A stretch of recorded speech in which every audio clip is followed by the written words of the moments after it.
Assalamualaikum warahmatullahi wabarakatuh. Perkenalkan, saya Fahmi Riansa Nasution dengan NPM 2503 10138. Pada kesempatan kali ini, izinkan saya dan juga saya ingin mengucapkan terima kasih kembali pada awalnya kepada Ibu Zaron Rumawati yang telah memberikan kesempatan pada saya untuk bisa menyampaikan dan juga membahas kembali tentang topik proposal PKMRE yang membahas tentang optimasi masa dan waktu kontak arang aktif pada kulit durian teraktivasi natrium hidroksida atau NaOH sebagai adsorben perwarna sintesis pada metilen biru pada limbah cair skala laboratorium. Di sini terdapat latar belakang pada akhirnya mengapa dianggap arang aktif dari kulit durian ataupun dapat mengatasi masalah yang terjadi pada limbah dari hasil metilen biru skala laboratorium. Ya, kami melihat bahwasanya metilen biru ini banyak sekali dihasilkan dari limbah-limbah tekstil yang sulit terdegradasi dan berpotensi mencemari perairan. Sehingga diperlukan adsorben alternatif yang murah dan ramah lingkungan melalui metode adsorpsi. Ya, dalam kaidah ilmu kimia ada yang dikenal sebagai adsorpsi, yaitu proses penyerapan suatu zat yang dinilai tidak dapat ataupun dapat mengganggu suatu zat. Dalam hal ini, kita melihat bahwasanya ada limbah dari metilen biru yang tidak dapat dimanfaatkan dengan baik. Sehingga apabila dari limbah ini diberikan ataupun langsung diantarkan kepada perairan atau baik itu sungai ataupun dan lain sebagainya, dia akan menyebabkan suatu masalah dan juga kerugian baru, entah itu bagi ekosistem ataupun biota yang berada dalam sungai ataupun perairan maupun orang-orang yang akan menggunakan sumber air tersebut. Makanya kami melihat bahwasanya sumber masalah ini harus bisa diatasi, salah satunya dengan menggunakan adsorben alternatif yang murah lingkungan, yang murah dan juga ramah lingkungan untuk bisa menyerap dari potensi metilen biru tersebut yang dapat mencemari lingkungan. Pada akhirnya kami melihat bahwasanya dari arang aktif yang akan digunakan untuk bisa menjadi adsorben di dalam proses adsorpsi menyerap metilen biru yang berada dalam limbah tekstil, kami melihat bahwasanya memiliki beberapa tujuan yang harus bisa dicapai ataupun menjadi capaian dari arang aktif tersebut apabila diterapkan. Yang pertama, dapat menentukan pengaruh mas arang aktif kulit durian terhadap efisiensi adsorpsi metilen biru. Ya, dalam hal ini kita harus melihat bahwasanya masa arang aktif yang digunakan harus bisa efektif dan juga cukup ataupun jumlahnya tidak terlalu melimpah tapi cukup untuk bisa apa? Melakukan proses adsorpsi dengan baik sehingga metilen biru dari limbah dapat terserap dengan baik. Dari hal ini juga perlu dipahami dan juga perlu diperhatikan dengan lebih jelas bagaimana pengaruh waktu kontak antara zat yang ingin diserap dengan zat yang akan diserap. Sehingga dari proses tersebut dapat terjadi efisiensi adsorpsi sehingga dari prosesnya tidak akan bahkan banyak waktu yang lama. Dalam hal ini kita juga perlu memastikan bahwasanya masa adsorben dalam kondisi yang cukup, masa dari zat penyerapnya dalam kondisi yang cukup, dan juga menganalisis kinetika adsorpsi metilen biru. Ya, dalam hal ini kita akan melihat pergerakan dari metilen biru yang berada dalam limbah, apakah dia memiliki pergerakan ataupun mobilitas yang baik ataupun cukup tinggi sehingga kita dapat menilai bahwasanya arah aktif dari kulit durian ini memiliki efektivitas yang baik untuk bisa menyerap metilen biru dari limbah tersebut. Sehingga dari tujuan ini kami melihat bahwasanya ada urgensi yang kami bawa, yaitu dari melimpahnya limbah kulit durian yang belum dimanfaatkan secara optimal, serta tingginya pencemaran metilen biru mendorong perlunya penelitian mengenai pemanfaatan arang aktif kulit durian sebagai adsorben yang efektif dan juga ramah lingkungan. Lalu, kulit durian kami nilai memiliki susunan ataupun zat yang sangat melimpah ataupun kaya akan protein. Karena mengapa? Karena dia memiliki kandungan selulosa, hemiselulosa, dan juga lignin. Ini merupakan komponen dari protein. Komponen dari protein yang sangat melimpah dan juga memiliki struktur dan juga serat yang dapat dimanfaatkan.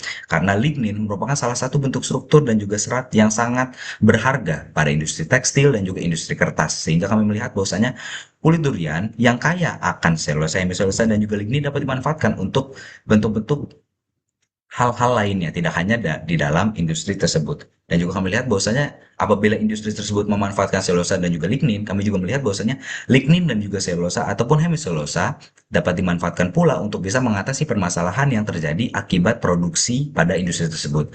Lalu dapat dikarbonisasi menjadi karbon berpori, simpelnya dari kulit durian dapat kita ubah menjadi karbon ataupun charcoal ataupun arang aktif. Lalu memiliki potensi sebagai adsorben pencemar, yaitu zat penyerap apabila ada suatu zat ataupun limbah yang terdapat di dalam suatu limbah cair, sehingga dapat diserap oleh kulit durian ini. Lalu mendukung pemanfaatan limbah berkelanjutan, ya sebagai bentuk alternatif dari zat-zat yang sudah ada sebelumnya, namun masih dianggap punya kerugian dan juga kelemahan, sehingga kami melihat bahwasanya kulit durian ini dapat dinilai sebagai alternatif yang sangat baik untuk bisa mengatasi permasalahan tersebut. Selanjutnya, arang aktif. Kenapa kami angkat untuk bisa mengatasi permasalahan pada limbah metilen biru? Karena arang aktif merupakan material karbon yang berpori, yang memiliki daya absorpsi yang tinggi. Menggunakan kaidah absorpsi, dia punya kemampuan yang sangat tinggi dalam proses absorpsi karena luas permukaan yang sangat besar.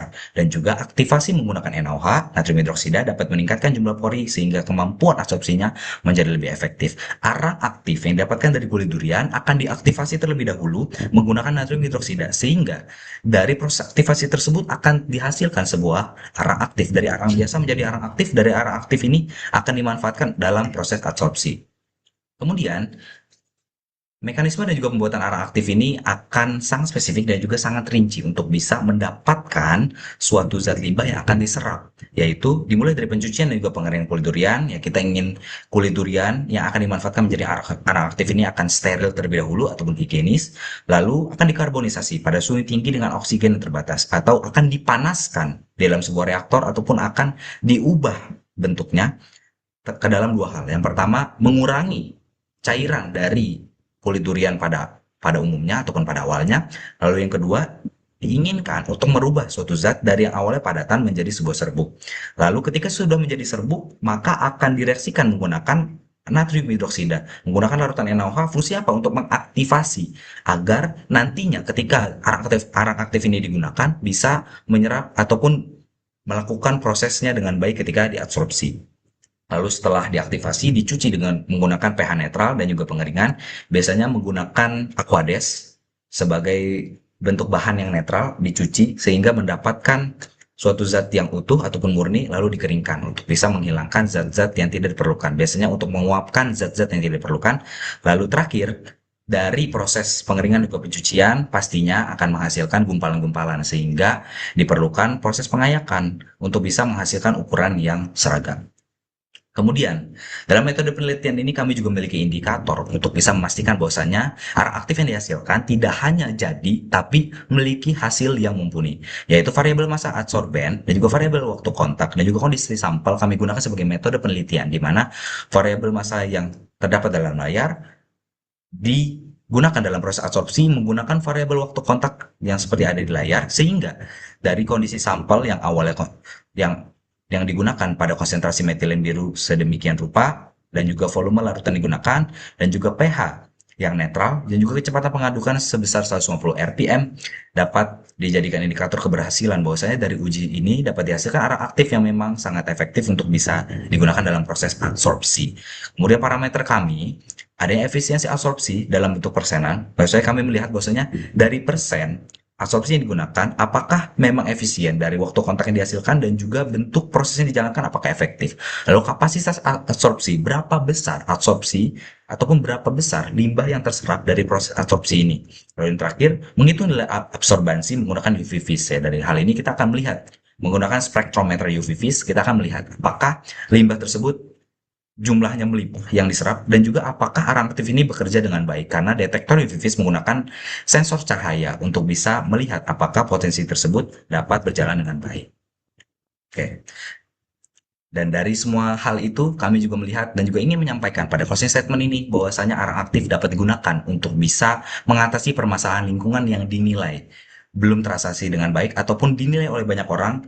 Hal-hal ini merupakan hal-hal yang sepele karena sebenarnya skala dari limbah tidak dapat dinilai sebagai hal yang spesifik ataupun hal yang penting karena banyak orang yang belum memahami bahwasanya hal-hal ini merupakan hal-hal yang dekat dengan diri mereka.